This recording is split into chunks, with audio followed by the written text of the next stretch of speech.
Welcome to the First Turn. I'm your host, Hyena, and today, Llama and I are talking about this week in Warhammer. We talk about the recently released Warhammer40k Metawatch and the changes that came alongside with the Dataslate update. We talk about new models being teased this week for Age of Sigmar and changes rolled out in the Warhammer 40k app. We talk about the next step in the Age of Sigmar Dawnbreaker campaign and more. If you like what you hear, give us a like, thumbs up, follow, subscribe, or share. Leave us a comment letting us know what you'd like to hear us talk about. All right, let's get to it.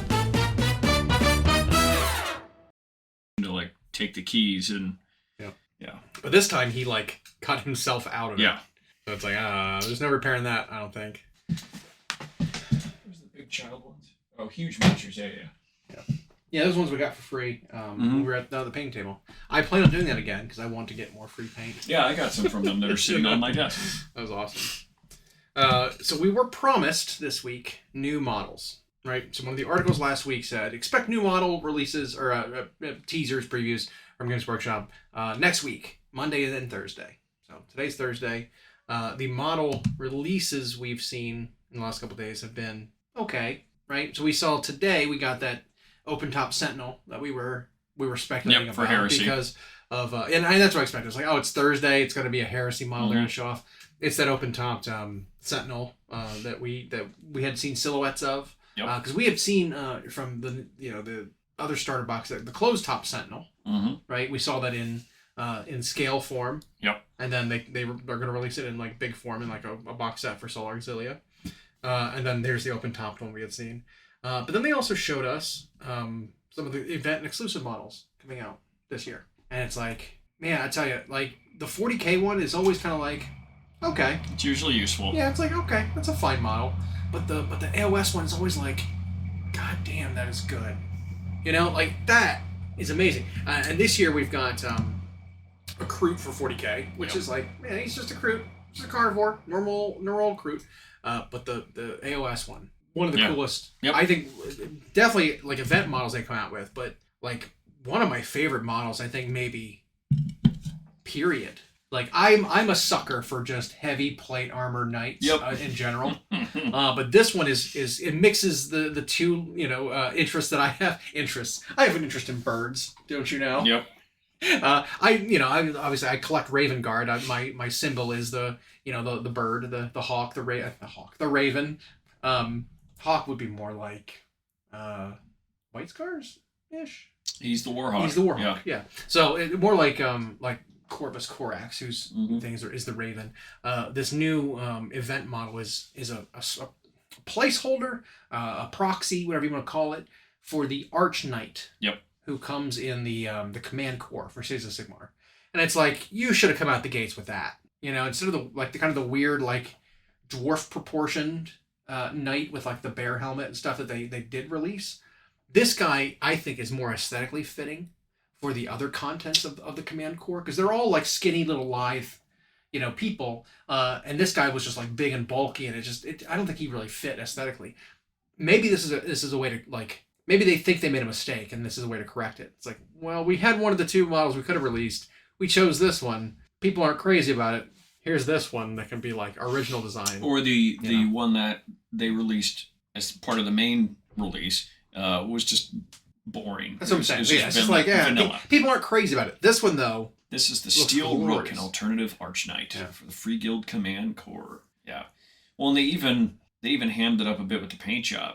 They used true metallics, but they did the turquoise violet alternating on the leaf or on the feathers there, which is just nice step up for their game. And then they included those colors in the bird sitting there on the tree. Yeah, I love it, and it's one of my favorite models they've done, truly.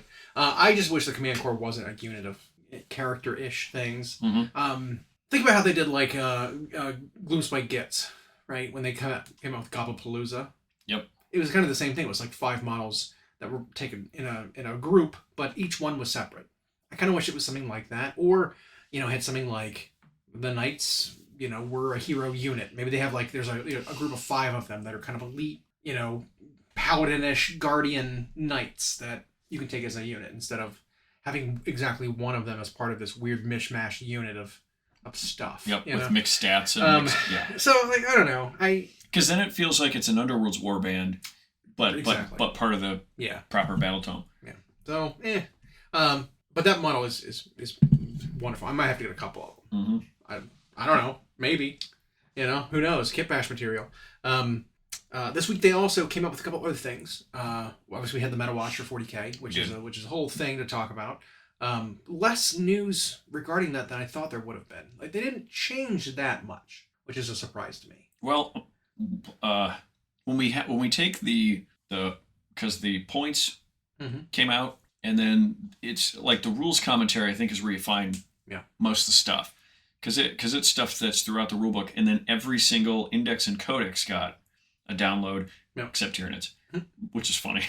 But so there were some things that I know people wanted, and we can get to that here. We're just kind of outlining this week's stuff. There were some things that I think people wanted the first time around, particularly as it pertains to Eldari. And then they gave, finally, Custodes a rule that lets them function. And guess what? It's for their detachment, it is you have your feel no pain against both mortal wounds and devastating wounds. Yep.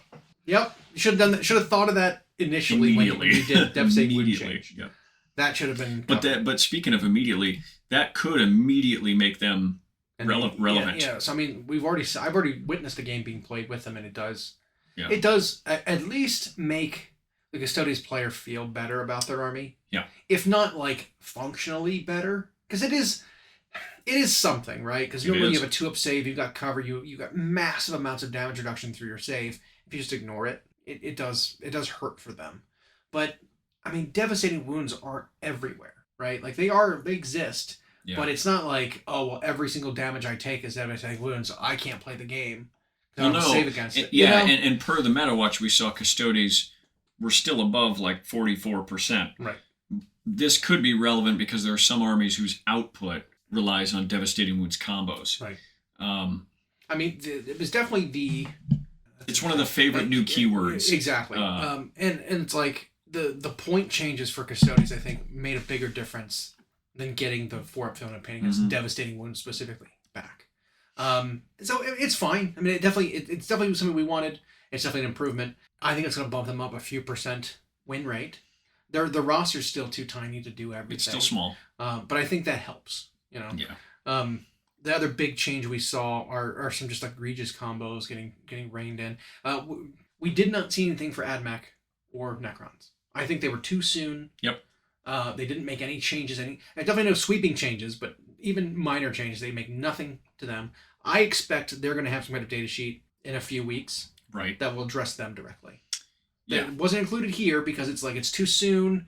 Maybe the changes to some making a couple armies stronger, a couple armies weaker will rein in their win percentage and bring them, AdMech up, bring Necrons down, perhaps. Well, we saw AdMech creep up a little bit because they went from the dismal 30s up into the Necrons have been really strong, but most of what people are talking about makes them strong. The first thing was emergency fixed. And then the next one is just two things in particular, the Catan shards and then Wraiths are just both so cheap. Yep. For what they do. Movement, defense, output, so they can do everything. Yep. They also clarified a couple of things that I know were questions we had talked about recently. I had brought up something having to do with vehicle units with hazardous weapons and failing the hazardous checks, and how you could kind of just spread the damage around if you want to. You don't need to lose models unless you want to. You can spread it around a little bit. Now they've kind of clarified how that works for like crisis suits. As the example they gave are vehicle units that all have hazardous weapons. You can allocate them to the character, but if you start doing it to one model, you have to keep doing it to the other model. The damage will spill over to the unit that doesn't have. So like say you have a model that's taken 5 wounds already, right? It's got 1 wound left. Well, then you take 3 mortal wounds from the hazardous. The damage does indeed spill over to the next model. Gotcha. They don't just eat it all. Right. That kind of thing. It's not that model loses 3 wounds. It's like the unit still suffers the 3 wounds. And so they clarified a lot of that. That was something I was like, this isn't clear. Yeah. I mean, we're playing it one way, but it's not crystal. One of the unique ones I see people talking about is the change to, was it Vanguard deployment or Vanguard style detachments? It had to do with the wording on counted as 1 turn higher for purposes of units deploying. That was a change that a lot of people said is going to make pretty much every Vanguard detachment better. Yeah. But okay. I didn't read all the way through. So I guess it would have something to do with the fact that you can't be in your opponent's deployment zone on turn 1. Maybe. You have to. You count as being in turn 2, and so like you can be a little farther out. I mean, like drop pods and stuff like that counts as turn 2. That makes a pretty big difference. So I don't know. It's definitely interesting. I also really like that they clarified, because this just came up mere days before the chapter approved dropped, and that was having to do with vehicles coming in from reserve and then the units inside disembarking. What is that? What does that mean for them? Where can they be placed? Can they move still? Can they charge? Like, what can they do? And it was the answer was no. You have to follow the exact same rules as coming in from strategic reserves. You can't charge because you disembarked. You count as the vehicle counted as moving. Counts as having made a normal move. Yep. Yeah, that was the whole section I was just on. Counts as making a normal move, which means you can't declare a charge afterwards. You have to get out of the vehicle more than 9 from the opponent, the same as coming in from reserves. Right. And so it's like, you know, people were claiming that it's like, well, this unit isn't coming in from reserves. The vehicle did. So when I disembark, I'm only within 3 inches closer to the opponent. So now I'm 6 inches away for this unit, not 9, like I should be. So they're like, no, you're still, that unit still counts as coming in from reserves. You have to follow all the rules for reserves. And so there's this one too, CP gained at the start of the turn. Yeah. So now it says CP gained at the start of the command phase as a result of an ability. The example they give is the Swarm Lord's Hive Commander. Mm-hmm. Count towards the 1 CP gained per battle round. Yep. So you don't get any extras now? Nope. So why does he even have that ability then? Well, because he would gain that instead of like, you know, they used to have the thing called feeder tendrils. When a feeder unit devoured a character, you get a CP. Mm-hmm. So like you couldn't do the Swarm Lords, you gain a CP from that ability. Plus then later in the battle round to get another CP from something else. Gotcha. So like they're capping it as saying you can only get this 1 extra CP per battle round. Got it. And that counts.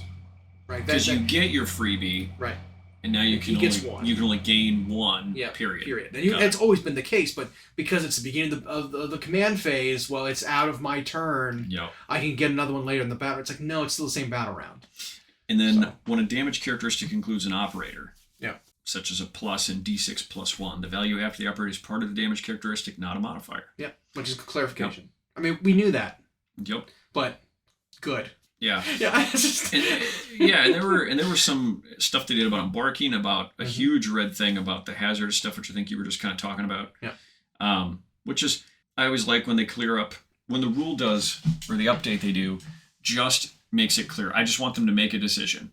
I don't care which way it is. Exactly. Just have the rule make a decision. Exactly. So that was good to see. I wish I could see that thing about the Vanguard, whatever that was adjusted that everybody was excited about, kind of.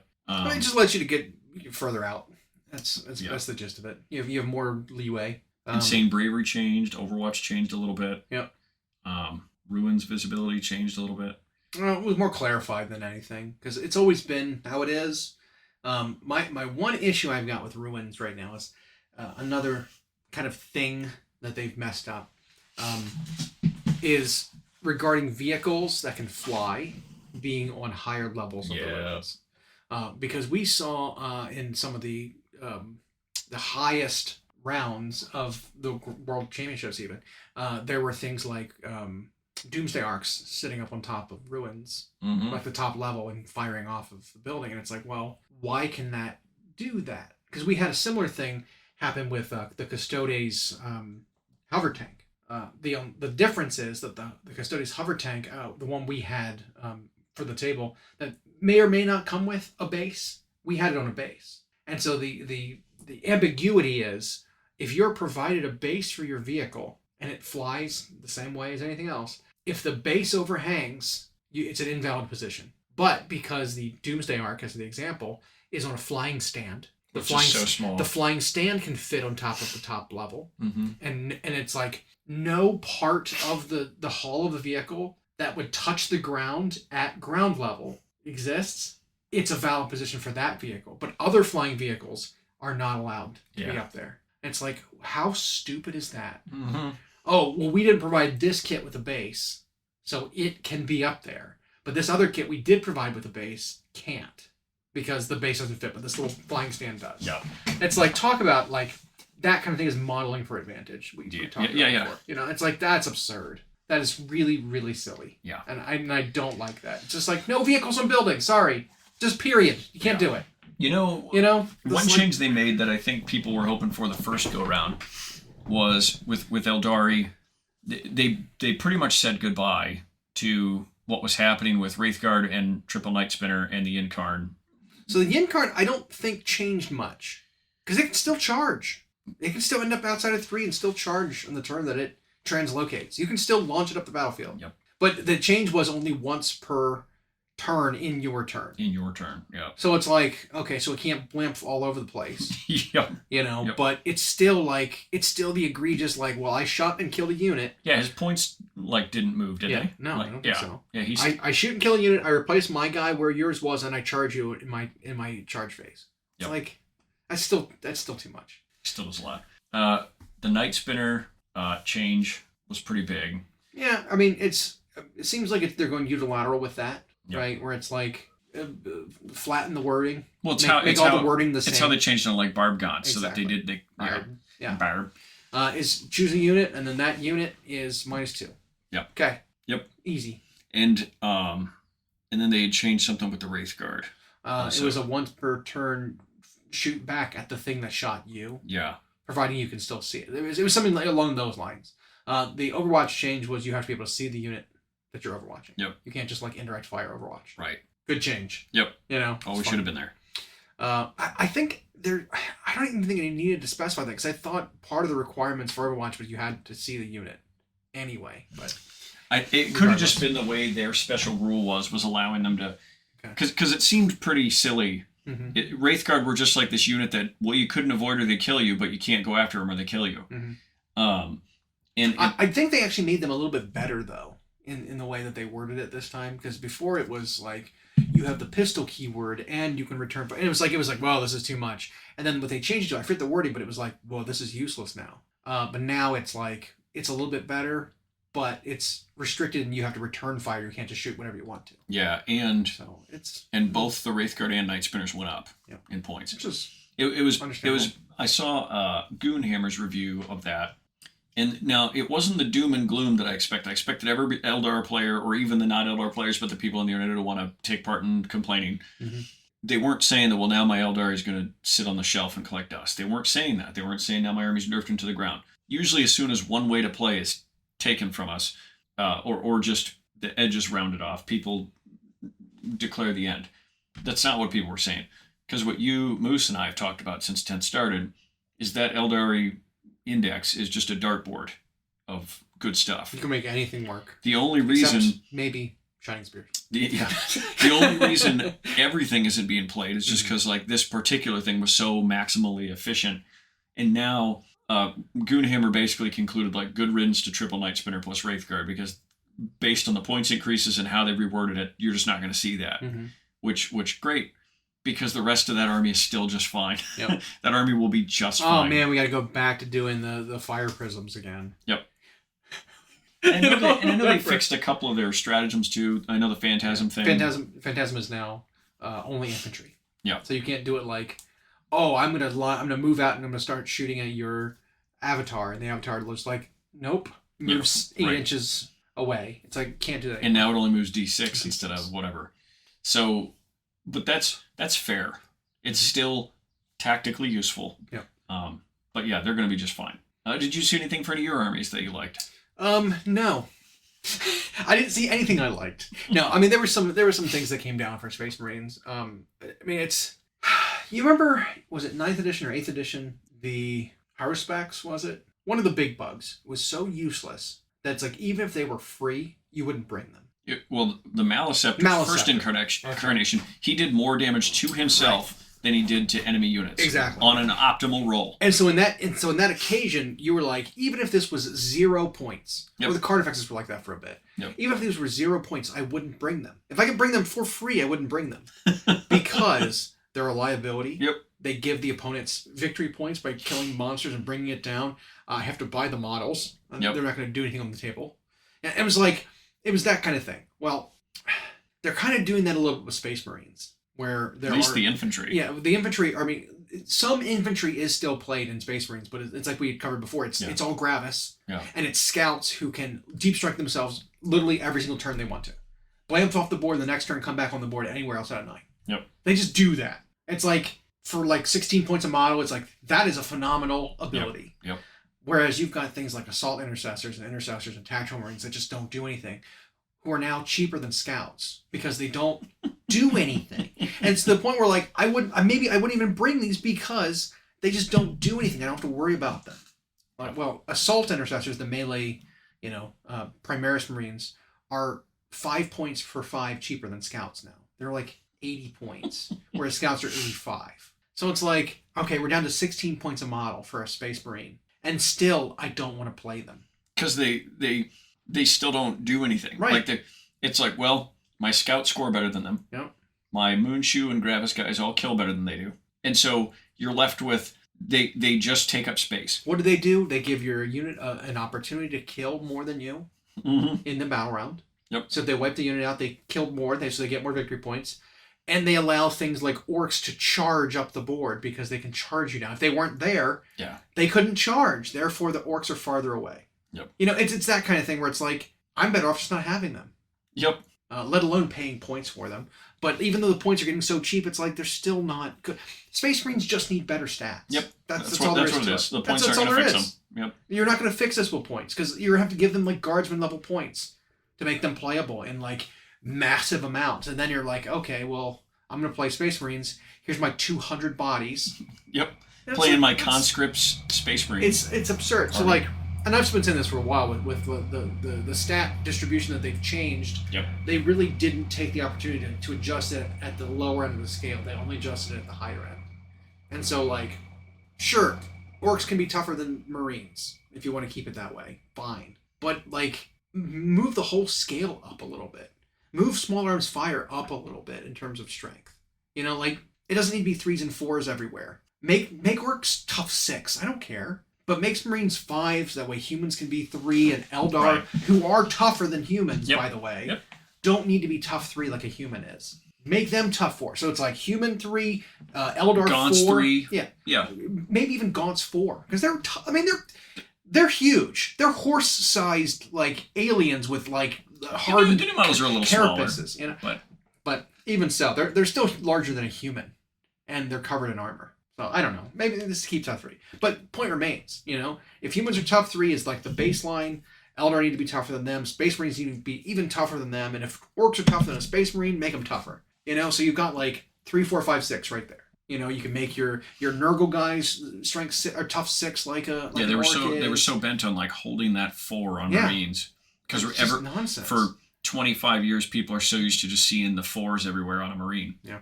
And but that's an okay tradition to break. Yeah. Because they don't do enough. Even if they just did 1, even if you just bumped them to 5, and then gave their average shooting weapon some punch, because they're supposed to have the largest, most powerful main battle rifle in the galaxy. Even with something like all bolt weapons have lethal hits.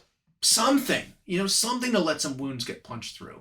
But none of that made it into this update, despite index card adjustments. All it was some points decreases for things that are not being played, and that's kind of what is the name of the game a lot of the times in these performance or these participation based updates.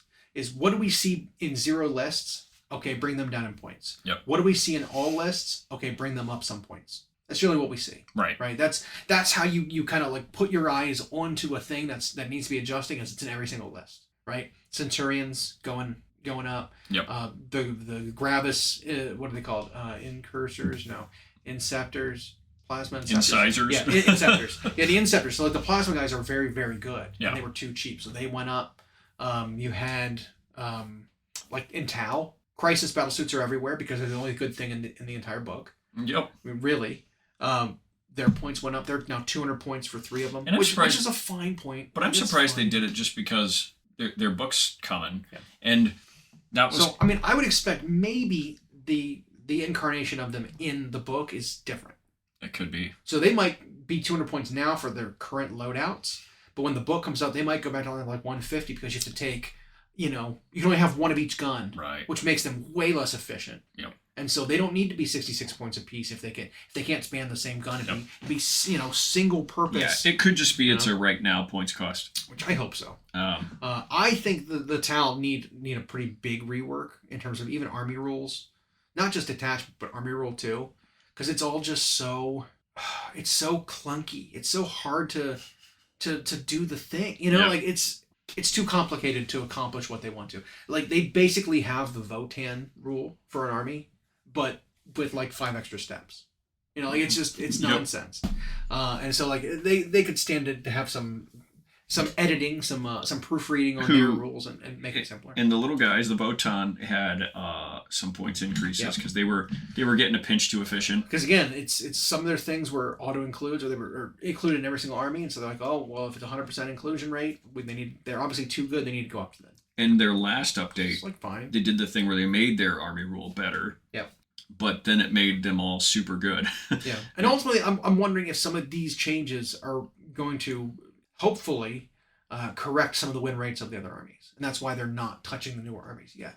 Yeah. I'm hoping that's what the plan is. I'll say it's impressive, and I know their data is different maybe than how like Warhammer does it, but I know GW's Metawatch stats are more recent because they are going like it's between updates is what you see that on the meta-analysis.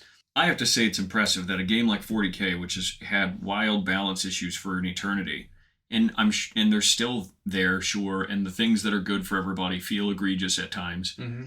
But the fact that they got everybody between 45 and 56, that's pretty good. I mean, it might not feel that way if you're one of the 45s and you run into 3 Necron players in a row or 3 Eldar players in a row, but that is because those Eldar and Necron players might be losing to each other, and that brings their numbers down. They might be closer to 60. I mean, it's not. Yeah, it's definitely a much higher winning rate than the percentage indicates. But like that's still like the fact that they do work on this. I mean, we've even heard our own friends laugh at it, like, "Oh, GW's working on the balance," or like, it's like, I mean, I don't know what more you want. Show me a game with even half this many factions I can get it that close. Yeah. I mean, we've seen most of Age of Sigmar 3 has been that way. They've been able to keep it pretty tight. I think it's interesting though on the spread out. Adeptus Astartes, just Rainbow Space Marines is right there in the middle, but it's because they have a couple of builds really carrying. They do. Them. A common one I've seen is they're running basically their version of a Vanguard detachment with Marnius Calgar of all things, who is like he's like the opposite of Vanguard, but like that he's just like an anvil to that army, I guess. But I've seen that one do well. Yep. We of course have watched the Dreadnought ones perform well if the field's heavy chaos. Yep. There's a heavy infantry list that was doing pretty well with running Centurions and like we said Gravis, both aggressors and Inceptors, and then scouts to go grab objectives and stuff. And that was a pretty heavy infantry list, which is interesting that it works. But again, I'm pretty sure that one includes Marnie's Calgar. That one also. I think it was at Worlds. That one showed a similar take on the Vanguard style, and then obviously Black Templars as on their own as an army have been doing good. Yeah. Okay. Well, yeah, they had someone top 8 at the LVO, and then a guy we know, Kyle, was rocking them. He did well at Worlds with it. Yep. Yeah, they must have some juice. I don't know what it is specifically though. Like I don't know enough. I don't know. But yeah, so it's like there's some, like I said, some changes to some of the heavy hitters except Necrons yet. But... And as far as Marines go, not to keep beating that, but it's like, yeah, they've got some builds that are working, but it's a little underwhelming for an army that has a roster larger than literally any army for any game in existence. There isn't even a video game with a roster that big. Yeah. But you're down to like a dozen units that you really have to... We call that bad internal balance. Internal balance is the issue. Yeah. I do wish they would still trim more things out of that book. But then they're working on it. I mean, they cut land speeders out. Yeah. All the land speeders are gone. They cut out some of the old Rhino chassis, like the artillery ones, the anti-air ones. They're all gone. Oh, sure. They got rid of at least 2 of the old infantry squads. They got rid of some of the dreadnoughts. They got rid of some of the old characters. I mean, they cut quite a bit in this last book. And now they just need like that internal stuff to come a little tighter together. But again, they all fall into the same problem. They all have just bad base stats. Yep. Their guns are weak and basic. Their stats on their own guys are weak and basic. They've got no special rules whatsoever. All kinds of units in the game have reroll this if you're on an objective, lethal hits if you stood still, which all this kind of stuff. I'll admit to where I misjudged when we were predicting what 10th was going to look like. I thought for sure they would keep some semblance of the chapter rules themselves in. Yeah. And while they did in spirit in the form of the detachments, they didn't give them anything. No. They didn't. It should have been like marks almost. Like, you take the mark of Raven Guard and you get this. Sure. But they didn't. And so they're as vanilla can be. Yeah. They are what we used to call in the old forums as just MEQ when you were doing math against what kills what. But for my army Tyranids, there were literally 0 rules updates. We were the only one that didn't get an update to our index or codex.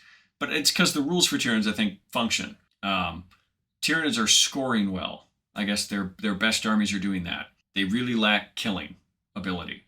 They did lower some points on some pretty juicy targets. They lowered some points.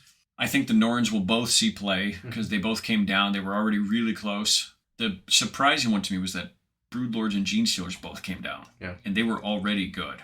That might be some of the most efficient units in that book. And Gargoyles went up a bit, which is fine. They were everywhere. They're still good. Yeah. They're still playable. One of the other big monsters went down into like a very attractive point range. The Tyrannifex or the Tyrannifex came down 55. He's the artillery one. I still don't know if he'll get played at that. 55? Yeah, because he just has a gun. Yeah, but he's a big tough. He is. Bullet magnet. I don't know. The Toxicrin came down. The Screamer Killer came down. Yeah, a bunch. That's good. And his melee output's already good. You just weren't. The thing is, Bubblegum Monster Harvespex was like the best melee monster and was cheaper than all of them, and even he wasn't getting play. Bringing that Screamer Killer down now, though, he might. He might, if there's a list that can do it. They bumped up the Death Leaper and the Neurolictor because both those were played in every list. And they didn't even bump them up that far. So I think they're still fine. They kept the regular Lictor as is because he's not in every list. So, I don't know. Pyrovore went up 5 points. Who cares? It's fine. He'll still get played. 35 to the 30, whatever. Yeah. Who cares? And then the other big, I call it gatekeeper, got some attention, which is the Chaos Space Marines. They got a lot of changes. I know some of the Chaos Space Marine players that I know have decried. They are dead. Oh, just dead. But they're, I think, fine. I would have liked to see it go farther. Honestly. So what was the problem and what got changed? So what was changed was a significant change to demon allies changed. So now in order to bring a greater demon, you have to bring a battle line from that same type of demon. So if you're bringing a Bloodthirster, you now need to bring a unit of battle line Bloodletters. So it's like it adds a tax to the greater demon. So there's no more just like, I'm just going to throw in Rodigus. It's like, nope, you're going to do Rodigus plus Plague Bearers. I don't think Nurglings, which people play a lot of Nurglings, are battle line. I don't think. They shouldn't be if they are. I think they are. But making a tax of an extra 100 or 120 points on top of a greater demon hurts a little bit for just making that efficiency. They made a big change to how marks work for your units and your vehicles that accompany them. So now in order to get into a vehicle, you have to have the same mark as the vehicle. While lore-wise, people are like, that doesn't make any sense. Games-wise, it makes a lot more sense. Exactly. You can't always adhere to lore when you're talking about game balance. I would have liked to see that you just can't give vehicles marks because it's absurd. It doesn't make any sense to me. Yeah. The unit can have a mark. The vehicle is just undivided. Whatever. Doesn't have a mark. That way you can put whatever mark you want to in it, and then the vehicle can't benefit from the stratagems that require a mark. Because that was part of the issue, is you'd bring Slanesh whatevers that are quick and fighty inside of it, and then you would bring them inside of a Nurgle marked. So it's super tough vehicle. So it's tougher. You have a fantastic stratagem that gives it 12-inch range of lone operative, essentially, after the opponent has declared that they're going to shoot at it.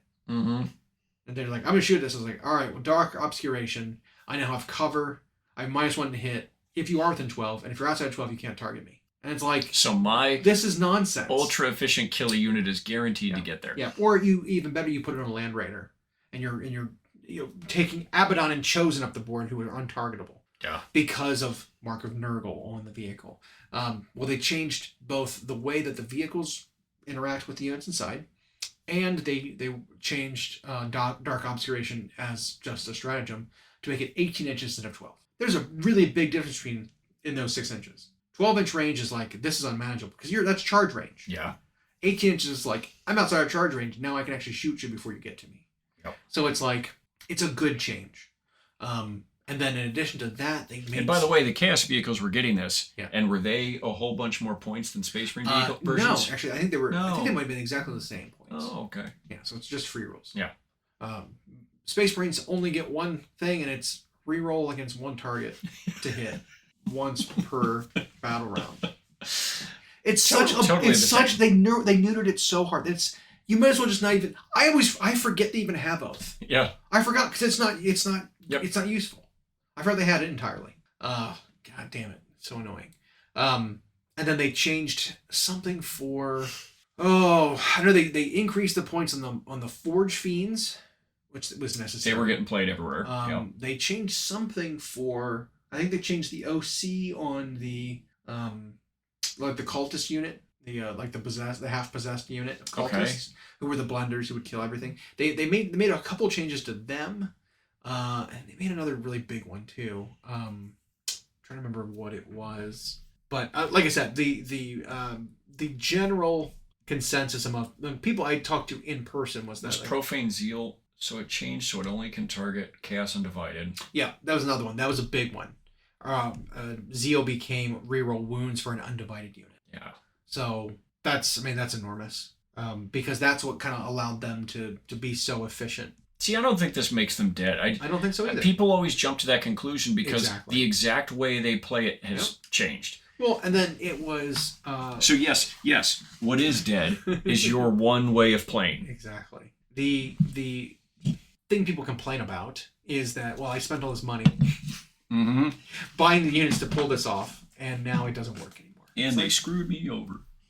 Yep, sorry. It's like, but when you bought that, you knew it was egregious. You knew it. You knew it was going to change. You know, like. And here's the thing: I don't think if you've been playing in the last 4 years, 40k, that this is going to surprise you. I don't think You know? it should surprise you, and I don't feel sorry for you because, like, now if you are buying in specifically to play the hardest hitting army or the most egregious, most exploitable, you know they're looking at it, and as soon as that thing overperforms, they're going to be all over it. So, like. If you buy into that, you're buying in with your risk. It's like people who play a dangerous sport, they know what they're getting into, right? Like, rules are going to come to try and fix it. Agreed. Like, and Chaos is still plenty good. We also know they're not that far down on the horizon, right? For a new book. Yeah, they're like... I mean, nobody really is, but...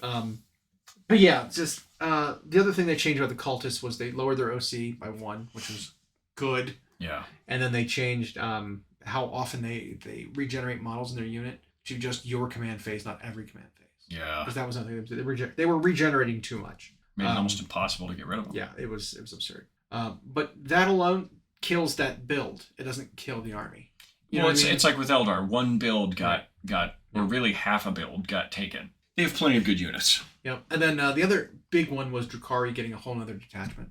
Out of nowhere. Out of nowhere. Like a raider heavy kind of detachment, which is generally how they want to play anyway. But it also could be indicative of how far away they are. Yeah, true. Like, let's see, what other big changes? They did some stuff to Genestealer Cult that I guess was relevant, but it reduces how many units can come back at a time. So like they reduced some of the recursion of Genestealer Cults because I guess maybe that was still an issue. There was too many units getting back for free. Another big change they made was which directly hurts Genestealer Cults, I believe. Is firing deck on vehicles, on transports, can't use one-shot weapons. So specifically one-shot weapons? Yeah, so weapons that are one-shot only per game can't be thrown out the top of a vehicle that has a firing deck. Because apparently, I think I know the reason why. Not because it was too good or it was too efficient, a unit of 20 guys riding by and all chucking out demolition charges was Oh, and they strong. like jackals, for example, or in a truck. That kind of thing. But I think one of the units could do that, right? Didn't they all have demo charges? And they could drive by and the jackals on the bikes. Yeah, but like something that could go into a vehicle. I don't know about had that. Something like that. Maybe it was orcs. I don't know. I'm pretty sure there was an example of something like this could happen. But because it's the vehicle counts as being equipped with the weapon, it doesn't use up your once per game weapon. Because the models inside aren't actually using the weapon. Right. It's the vehicle using it. And so it's not like they're giving it to the vehicle and then the vehicle is chucking it. It's like, oh, well, I didn't use it with this unit. Yeah. So they get out and then they throw their weapon. Oh, so they're just getting rid of an exploit. I think loophole. It's a loophole. Yeah, I think that's exactly what it is. When something clearly goes outside of what's intended, right. and everybody knows what's intended. Exactly. And so I think that's kind of what they were covering. But it does hurt the ability if you have like a unit of 10 guys all have one-shot weapons and you drive by and chuck demo charges or something like that. It would hurt your ability to do that. So, but minor. But directly, I thought for them is what that applied to. But everything else was pretty minor. Just some quality of life stuff. World Eaters got a little bit of a nerf, call it, but a buff as well. Like, I don't know. I thought it said somewhere that I know they're strong, but I guess doesn't come back guaranteed. Oh, okay. So it was something like that where he's got like a chance of not coming back if you roll the thing. And then they changed the wording. Was it just too reliable? I mean, was he getting played? Yeah, I mean, the fact that he can just come back guaranteed, I think was too much. I don't think World Eaters were doing amazingly. I think they were doing fine. And so, like, I don't know if it was needed. Well, we saw a couple of them finish well at both Worlds and LVO. Yeah. I know their glaive enhancement now is add one of the attacks and damage characteristic of melee weapons equipped by the bearer, but I don't know what it said before. Right. It's plus 1 damage now. I don't know. The favor of cord enhancement is now once per battle. Yeah, that hurts. Yep. World Eater's Demon Prince, the Infernal Fortitude ability, now says when infantry is within 6 of the model, they have a 5 of invuln, unless they already have an invulnerable save, and then they get a 4. Yeah. Just like, okay. So Demon Prince takes a punch off a little bit. Takes a little bit of the durability off. So if you have an invuln, it's better. If you didn't have one, you still get one, but it's not the 4 that you used to have. Just fine. So yeah, I mean that pretty much wraps up the Metawatch though. Like there's I think generally good changes, but it was so much less of like an impactful change overall that it's like I think it left a lot of people just like kind of wondering like that was it, like there wasn't more.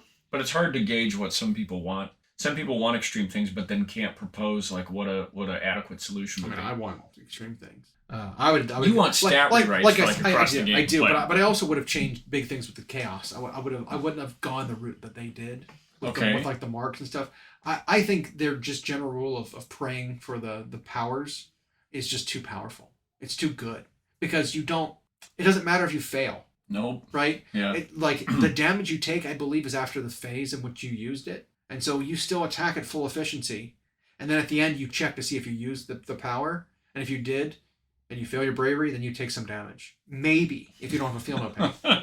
You know what I mean? So it's just like, that's not enough. Like, I think the check should happen as you try to use the ability. You should check to see if it happens. If you fail it, you take damage and it doesn't go off. If you succeed, then you carry on as normal. Yeah. Right, like, failing it should mean you don't get to use the ability. Like, because that's where it's like missing an attack. Like, right. You just don't get to do it. Yeah, sorry, you failed your thing. I mean, it's kind of like how psychic powers used to be a little bit. Right. You roll to see if you got the thing off, and if you don't, then you don't get the ability. If you roll a double ones, you perils. So even if it was something like that, it's like if you don't make the thing, you don't get the ability. But if you roll a double 6, super failure, then you take damage and you don't get it off. Mm-hmm. Yeah, it's like perils, like maybe like that. But I would like to see if it was like something along those lines. And then some of the units, like the little accursed cultist guys, don't get to do it at all. The units that this should be for is like this is praying for Chaos of Space Marine units. And demon engines don't get to use it. Vehicles don't get to use it. It's just like there's something to that because what happens at some point, and it might be brief, but at some point in almost every edition in the modern era, I'll say, so since 8th and forward, there always ends up a dirt cheap, t-shirt wearing, bad stats unit, like Cultist or like Conscripts or something, that for whatever reason, there's no restrictions on what rules you can put on them, what enhancements you can give to them, what things you can cast on them. And so they just stockpile all these rules on them to make them way, way better than their points. And I agree. I think stuff like Cultist, they're not the favored guys. Right. They shouldn't be getting these are anything. guys that are hoping for scraps. Yeah. From these godlike deities that they're following. Yeah. They're the ones that are bestowed with the gifts. Yeah. If you had it like chosen in Chaos Space Marines, like the Legionnaires could pray to get devastating wounds, it's like, sure, fine. But like little guys who are failing their fortitudes to like not turn into a demon, you're like, gods, give me something, and they like bless them with super rending claws. It's like, no. Right. That's not. No. Clearly, you're not the dude that's gonna pull this off. You know, like. No, they're looking at that demigod of war who's going to live for 8 centuries. Like they can give him something. Yeah. So I just don't. I would just remove that from those units altogether. And that's what I would do. Because what happens is when you have those really cool buffs, and the options you have are, well, I can take this 20-man unit that costs less than 200 points, or I can take a 5-man unit that costs 200 points. Well, this buff goes way farther on that cheap, shitty unit. Mm-hmm. And so everyone's going to take that every time. Yep. I saw did I see that the squad numbers for the Custodians changed again? Yeah, they pretty much reverted everything back. All the points, all the squad numbers, like they pretty much reverted all of it. It just wasn't working for them. Yeah. Because the changes they made, like... we talked about it was too many. Yeah. And so, like, giving them the Army Special rule, the Devastating Wounds change was good enough that it's like, I mean, you pretty much have an invuln versus... 4 invuln versus Devastating Wounds now. Which is like, maybe that's too strong again. I don't know.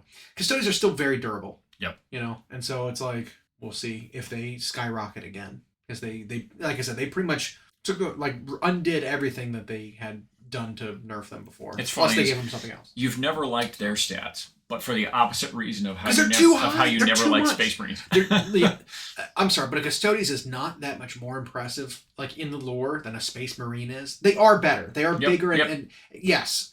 But like 30% more, not 300% more, right? Than a Space Marine. You know, because like it's not just the cost. A Custodian Guard is like 45 points a piece, and a Space Marine is down to like 15. Mm-hmm. But like just in terms of just raw stats, like normal Custodian Guards with their Guardian Spheres are like 5 swings at damage 2 with -2, strength 7. It's like a Space Marine is strength 401, 2 swings.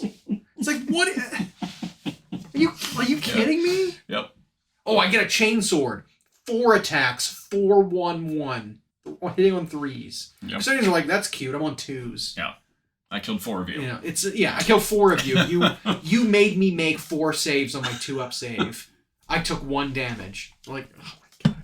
You know, it's just the stats on Custodians are too good. The stats on Space Marines are too bad. Like they need to come closer. And that makes them both hard to balance. Because like when you're talking about a 2-wound guy with a 3-up save, which a Marine is, it's like now you have to be careful because if you're just going to rely on points, they're never going to be right. Mm-hmm.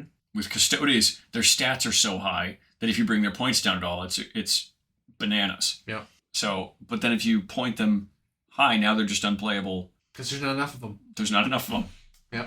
Yeah, it's a no-win. There's too many stats. And I feel like it's the same thing with like AoS, right? We had the Arena of Death come out for AoS recently with the 16-man bracket of all like the best fighters, call it. It was originally at 32. Okay, so this was down, the top. They did the group fight first. Gotcha. They're down to the 16. Gotcha. Yeah. Because I was like, there's some stuff missing there that probably should. I mean, like there are fighty things that probably don't fight as hard as a Kragnos. Obviously, like a Carnosaur, right? Without his army rules, he is nowhere near as good as any of these other monsters. I was surprised to see that Croak made it in, but for a reason you wouldn't expect. And it's just that he heals 18 wounds a turn if you don't make him fail his leadership, basically. Like, it's really funny. You don't get him all in one, and he just... Yeah, and so he went further than anyone thought he would. I expected Gotrek to go further than he did. Well, he's in the top 16. Yeah, I know, but I expected him to be higher than 6th. Mm. You know? It's so, kind of a surprise. So I guess his primary weakness is just the number of attacks that he has. And so that's why a lot of guys on foot, like your Sigvald and your Altharian and those guys, don't make it. Because in a game where the points don't matter, like Arena of Death, when you have your monsters that have a page full of rules and double-digit wounds now, and they have so many attacks just with, even if it's like a guy plus his mount plus whatever, those guys on foot might be more efficient in terms of their points cost. Right. So in a game they're better, but in this arena of death they just can't. They just run out of wounds, and they don't do enough. It's sitting with like any of the Sigmar characters. I'm surprised, I'm not surprised that like the most like the 8-wound foot characters for Sigmar or for Stormcast Eternals didn't make it far because they just don't have the number of stats. Like Stormcast being one of the first books in the edition, it ran out of steam in terms of lasting, right? Like the stats on Stormcast heroes are low for them being Stormcast. Yep. Like goblins and beast lords and stuff are way more killy than a Stormcast Eternal Lord is. It's like, yes, they have like a 3-up save, but 4 attacks at damage 2. This goblin has 7 at damage 2 for 80 points. And so like Stormcast is power crept out of the game, but there are 3 big Stormcast characters that are kind of that 8-wound 4-up ward sort of in that round that I feel like should have done well probably in the top 32, but they don't last into the 16, right? Yeah. Mostly because they rely on using them weird, right? Like Bastion Carthalos, super cool. Flat 4 damage hammer, neat. But his staying power relies on killing guys. Yep. He heals to full whenever he kills anybody. Yeah. But unless you're one-shotting one of these monsters, you're just not going to go for it. I thought maybe what's her name? The girl with the wings, the newer one. What's her name? You know what I'm talking about? Yndastra? Yeah, Yndrasta. Yeah. I thought she might have gone far because she makes monsters count as being 10 more wounded than they are. It's like, okay, you can lower down their brackets, make them count as being lower on the chart so that they're not as effective. But again, 8 wounds, 4-up ward, that's all you get. So, Celestin Prime, right? Cool dude, requires you to sit off the battlefield for 3 turns. Which you can't do in Arena of Death. Can't do in Arena. So he's going into the battle with 3 attacks. Yeah. For almost 300 points, mind you. Yep. Croak's not much more than that. No. What's his name? Ionis isn't much more than that. So it's like there's some updates needed to Stormcast, I think, to bring them back in line with current stats of things. But are we really surprised that Morathi got first? I don't think at all. I think we forgot about Morathi. I think a lot of people did. I think we completely did, because it's like, oh yeah, of course she'd win. You can only do 3 wounds to her per turn. Yep. Of course she's the one, because she gets to be stuck in for 4 rounds. She casts spells. She gets to be stuck in for 4 rounds. I don't know how much of those other phases they actually got to do. They clearly did. They clearly did, because they were talking about the protection of Teclis being required for Teclis to survive. Yeah. So like they clearly had their magic phases and stuff. But the fact you can only smack her around a little bit. Yeah. And she hit super hard back. They massively increased the stats on Morathi. The Shadow Queen form, the big snake. She's a monster. All of the named greater demons were knocked out except Shalaxi, who was the 40k champ. Yep. And so doing good here too. Yep. But Morathi may end up getting it. She got first. They did the results. Well, they've ranked them. Right? Oh, this is their seeding in the top 16. Oh, yeah. Interesting. Yeah. Okay. And so I thought it was done already. No. Okay. And the funny thing is, like, the article always sneaks out when it's over, because they do the thing on Warhammer Plus. Like, they actually play it with the guys rolling the... Yeah. But she's on the opposite side of the bracket of some guys who might pose a threat to her, and so King Broad did make it. Yep. We knew he would. He's 40 wounds healthy. And he hits. Yeah. Like, that's tough. But the fact that, certain things don't get charge bonuses, I think is really going to hurt them. Which surprised me that Cabbage Dragon made it that far. He's first up again. Well, I'm not surprised. Because aren't a lot of his rules, though, based on charging? No. He's only got one monstrous rampage. And I don't think you have to charge. Yeah, Does he do more wounds? You do have to charge to do it. Yeah, but his weapons are like, you're a hero. I just wound you on 4s and do more wounds. Oh, you're a wizard. This weapon just does four more wounds on 4. Yeah. So like he is fighty. He's pretty anti-hero. He really is. And he's against Alariel. Alariel again needs to charge. Her beetle needs to get that impact hit to do damage. I think he's going to get Alariel. She heals a lot. Yeah. And that's been important in this. But if he can just like knock her out in one round, I think he's got it. Godric versus Krondus. Godric wins.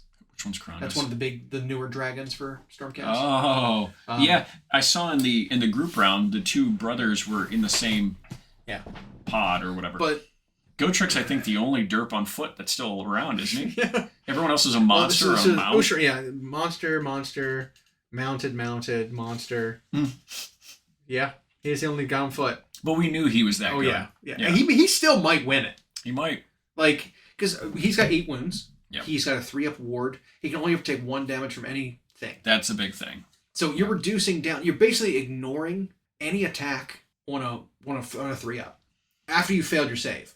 On a 3-up, you just ignore that attack. Which means and if you fail, you take 1. Someone's basically going to have to get... They're going to have to get 8 attacks through that get through all of that. Yeah.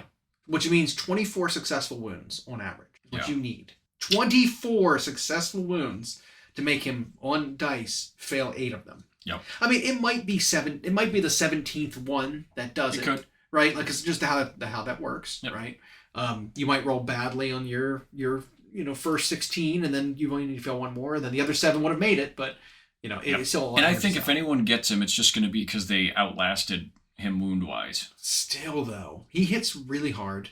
He's got great rend. He's got fights twice, which is a huge boon. He's got D6 extra mortal wound cookies on his 6s to hit, which he rolls everything. He's a tough out. I don't know. I think seeding him at 6 is I don't know, doing a little disservice. Yeah. I think he should be seeded higher than that, honestly. I think, but they based the seeding on how they did in the groups. Okay. Because like Marathi wasn't a 1 seed, and they realized after going through the groups that was a huge mistake because she was a monster. Okay. Archaon was a 1 seed, and he did fine because they've changed his data sheet enough over the years that now he does like 40 damage a turn. So he can also just one-shot you. And he has that ability. He has that chance to just you're dead. That also happens. Yeah, but you can't do that to Gotrek. Can't you dead him. Exactly. But someone like that, or King Broader, somebody who has this ridiculous number of attacks can get Gotrek out with their own wound count being high to just outlast him. As I think because they felt the total number of attacks Gotrek has was the only thing that could cost him. Now that he's in this round of all the big hitters. Sure. But he did fine. But if he has to fight against King Broad, it isn't until the finals. Yeah. If King Broad makes it. They're on opposite sides. So he doesn't have to worry about getting knocked up by King Broad early. It looks like to me his matchups to the finals are easy. He might get there. Alariel, Krondus, and Gordrak are the only contenders in his bracket. And he might get there. It'll probably be Gotrek versus Marathi in the semifinals. Yeah. So I think on averages. I think it's either Marathi or Gotrek that's getting to the finals on that side of the bracket. The other side is probably going to be Kragnos. Kragnos pretty good. And King Broad because they're in different branches, and then they're going to fight off for the finals. And it could be that I think if Marathi gets to the finals, she wins. Gotrek's chance to lose is he gets to a final against a guy who's got such a wound pool to work with that they can outlast him. Yeah, because Marathi, you can't just one-shot her. No. He's got no other interactions with any other phase. He only combats. Mm-hmm. And so he's literally going to have to be in combat with her for 4 turns. 3. And she could get him in 4. Oh, yeah. Big time. And then, I'm pretty sure Archaon goes really poorly into King Broad. Because King Broad can't be removed instantly. Nope. With Slayer of the Kings, you just take extra, D6 mortal wounds or something. And so the fact that he's got almost twice as much health as Archaon. Yeah, 24 wounds is what Archaon has. 40 is what Broad's got. And so, rounding all the way back to what we were saying before, is stats on things are almost too low for their points a lot of the times. Okay. Right? It's as we were talking about before with Space Marines. In Sigmar, I think it's like that for a lot of monsters. And I named 3 Stormcast heroes that are too many points for their stats. Yeah. Right? There's these kind of things where it's like, okay, if you give something a ton of stats, like Gotrek, right? His stats are insanely high, but he also costs almost 500 points. Yes, he does. For just a dude on foot. So it's like, but if you lowered his points, then now all of a sudden he's too good. If you raise his points, then it's like, well, now he's too expensive for what he does. He's too much of a liability. If you can just shoot him with enough peppered shots that he just eliminates him without a 200-point unit, then it's like, okay, that felt horrible. And so it's like that, right? Archaon at 960 points. He's 860 now. Yeah, he's down a little bit. Compared to King Broad, who's about half his points, though. Who has almost twice as much health. It's like, this is a clear example of like, well, the stats don't match the King point Broad's values. 520. Okay. In his latest iteration. Still, that's a big chunk of difference. He still hits. Yeah, 40 wounds. So, but if like Archeon had all the rules he has now and was 40 wounds. Oh yeah. I still think that would be fine. Call it 32, whatever. Maybe not 40, but more than he has. Right. Because at 24, it's like, you know what's surprising is when AoS 1 came around, we learned quick that they didn't give monsters enough wounds, and so they've been slowly ticking them up. Yep. But Archeon was at 20 in AoS 1. He's only gone up to 24. Yeah. They did give him better stats, defenses. He's got just a straight ward save now, not just against mortal wounds, which is good. Yeah. But it's like, still. I mean, King Broad. I mean, his obelisk, he gets 4 swings at 3/3 -2 flat 5. His stomp is only 2 attacks, 3/3 -2d3, and his grip is just 1 swing. But like, health pool though, 40 wounds. He doesn't get to do his charge, but his death grip targets an enemy monster, which most of them in this tournament remaining are. He gets to roll 2 dice instead of 1. For that, which is 3s, 2s -2 d6, so he gets 2 of those. Like, I don't think they get their monsters rampages in this, do they? They should be able to, just in the charge phase. You don't have to charge to monsters rampage. That could be. Yeah. And an effect or spell ability can't kill him. He does terror if that's relevant. Yeah. But he does a ton of damage, and his wound pool lets him keep doing it. And so there's a chance that he just big dumb dur wins the thing because of that. Yeah. Even though if I were to pick from the 16, I think Marathi's the favorite. But I could be wrong. Yeah. I mean, Vermin Lord Screech, sorry. Nope. You got 13 wounds, buddy. Or 14 wounds. You ain't cutting it. He made it this far, so it made me wonder, what's he like now? He's only okay. Almost given rare demons. Archeon's 25 wounds, I'm sorry. Oh, 25. Wow. He still needs to be like 32. Like, it's still not enough. He's gonna get clapped by Kragnos hard though. Like he's not gonna make it beyond Kragnos. No. Catacross is probably gonna kill Teclis. Catacross is pretty good. Catacross, you think? Okay. Yeah, he's probably gonna beat Teclis, but Catacross is not gonna beat Kragnos. Kragnos is another one I didn't think about as well, you don't get your charge thing, which the big thing of Kragnos is charging. But he's got a built-in ward of 6. It's not great, but it's a 6. He ignores spells that get cast on him. He fights like crazy with his -3 mace. Like, he's really good. So the fact that spells aren't going to be usable gives him a lot of good matchups. Yeah. Yeah. But yeah. So I mean, it's at least very fun. But I think it demonstrates a couple of glaring differences between the design style of different monsters. King Broad versus, for the same points, Gotrek. Like those two things in the same points in the game, and it's like, doesn't feel like it should be. You know what I mean? You got a 40 wound guy who's 9 inches tall, who can cover tons of ground, and then you've got a 8 wound guy who moves 4 inches. Yeah. So it's interesting. It's also interesting. Another thing they came out with. We'll probably wrap up with this. There was a game mode, call it, from way back in the day that they had come out with multiple times in like White Dwarf, and there was one for Warhammer Fantasy back in the day called Triumph and Treachery. You heard of that? Nope. Triumph and Treachery. See, Arena of Death I knew because they did one when I was like a kid. Yeah. In Fantasy. So Triumph and Treachery is a way to play multiplayer game. So not just one-on-one. It's a way to play bigger games like we had tried to do in some of our campaign AoS campaigns. Yep. But it just kind of didn't work out because if you just get stuck in every single person's combat phase, you get to fight. So melee units were fighting 4 times and shooting units only shooting once. Yeah. So it kind of didn't work. But this allows you to balance out that a little bit with having 4 players on the battlefield, mostly through bargaining with one another, by getting more resources, by being having less victory points. You get like boons in the game for your army, and then also only being able to declare who your enemy is every turn.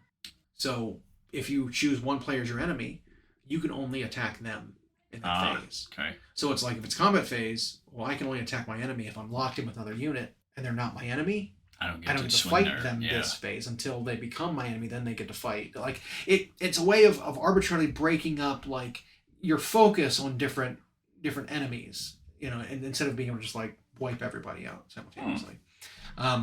It was always a lot of fun. In fantasy, it was ridiculous because it was so much wheeling, and it was pretty obvious who you were going for based on your facings and stuff like that in fantasy. So it was a little hard to like be duplicitous, you know. But in this one, I mean, you get access to like extra command abilities and stuff that interact with who's be able to do what. I'll give you some examples. One of the ploys you can do that costs you 1 CP is you change who the target of a wizard is. One spell cast gets cast successfully. You play this ploy and you're like, you actually targeted that person instead. Or this unit instead. It's a ploy. You know, you mess with your opponent's plans. Movement ploys. Someone says they're going to declare a run. They declare a run, except they don't get the D6 inch movement. or they can't run instead. If you want to run, too bad. You can't do it this turn. For 3 CP, you can, if you're not being targeted by another player, you can ambush the players that are out there. Because if you're neutral, you can use this for 3 CP. You get to shoot at a unit of your choice. So it's like it's an interesting, like a really interesting dynamics. And you can make enemies. I don't know if you've ever played Commander Pods in Magic, but it feels very similar to that. Yeah. If you're there with 4 people playing and you get to declare who you're attacking, in which you could make an enemy and they could all just gang up and kill you. Yep. You know, like, happens. So you have to balance your lethality in your army with like the favor of your opponents, so they don't all just kill you and wipe you out of the game and you lose. It's very interesting. The way that they did it, they framed it, was a contest of the Mortarks. So this Triumphant Treachery that they're coming out with is themed. It can be used for anybody, but it's themed around the Mortarks fighting with one another and kind of backstabbing each other. Did they also include Neferata's new lieutenant in that? I thought I saw that. So she is being revealed, or she is being released. We already had the rules for her because they already showed them off, but they showed them off again. She's okay. Well, I mean, in this particular game mode, I thought I saw a picture of the Mortarks lined up plus her. They are, but there's nothing special about her in this game mode. Got it. It's just like the theme of it is the Mortarks are fighting against one another in the shadows for like Nagash's favor, or like to enact their own plans. Yep. And so like that's with this these Mortarks fighting amongst one another. Here's the game mode to allow you to do that on the tabletop. Triumphant Treachery. And so she is in that, which I thought was weird because she's not herself a Mortark. Nope. She's one below. Yeah. So she's a what's his name's lieutenant? Sauron kind of thing. Right? Yes. But I mean they came out with lieutenant for Be'lakor.